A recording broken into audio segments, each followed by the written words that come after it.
For decades, Nigeria has lost billions of dollars in crude oil every single day, stolen right from its pipelines and sold illegally on black markets. This theft drained our economy, weakened our national revenue, and kept fuel prices high for ordinary Nigerians. But now, something historic is happening. Official data shows that Nigeria's crude oil losses have plunged to the lowest levels in nearly 16 years. This is not a coincidence. It's a result of a coordinated crackdown. And today, we ask the big question: will this finally lead to lower fuel prices across the country? Oil theft has been one of the biggest drains on Nigeria's economy. At the peak of this crisis, losses were estimated at over 100,000 barrels per day, worth billions and crippling government revenue. Missing crude means less to export, less to refine, and more pressure on consumers at the pump. Now, according to industry regulators, crude losses have dropped sharply, in some reports falling to as low as 9,600 barrels per day and even around 5,000 in certain periods. That's a more than 90% reduction compared to the worst years of theft. This shift matters not just to big oil companies, but to every Nigerian trying to fill a tank, run a business, or keep the lights on in their community. At its worst, crude oil theft cost Nigeria more than just money. It shook investor confidence and made it harder to plan for the future.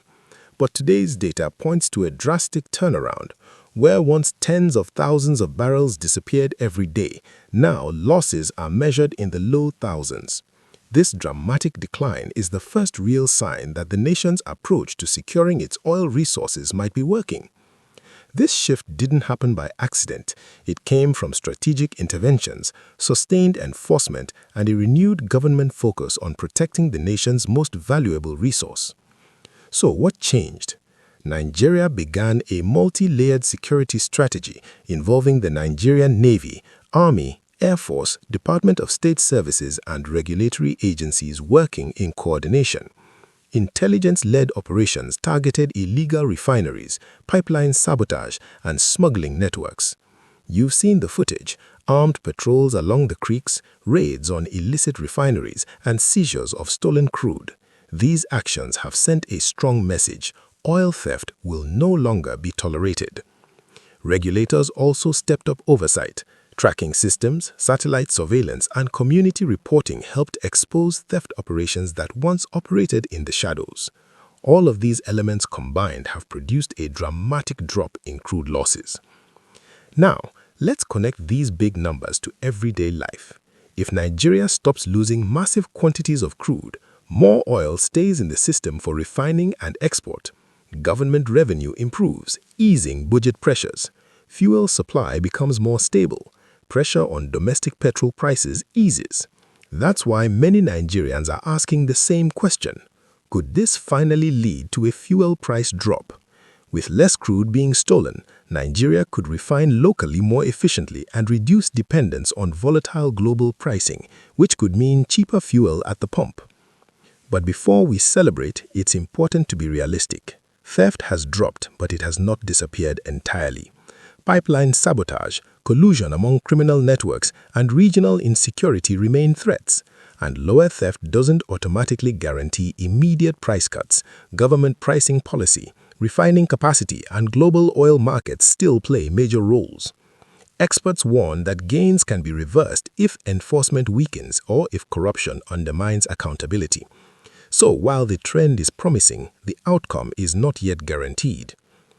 Let's look at three possible paths forward. Scenario 1. Price drop happens. Nigeria sustains its anti-theft strategy, increases production, and fuel prices at the pump begin to fall, bringing real relief to families and businesses. Scenario 2. Status quo continues. Crude theft remains low, but fuel prices stay high because structural issues in refining and pricing policy aren't addressed. Scenario 3. Theft resurges. Weak enforcement or coordinated criminal efforts reverse progress and the cycle of loss and high prices returns. Which scenario do you think will play out? Let us know in the comments. Nigeria's battle against crude oil theft is far from over, but the recent decline in losses provides a new reason for hope. If you want updates on whether this trend leads to real fuel price relief, make sure you subscribe to the channel and turn on notifications. Share this video with someone who wants to see a stronger, more secure Nigeria, because the outcome of this fight will shape our economy and daily lives for years to come.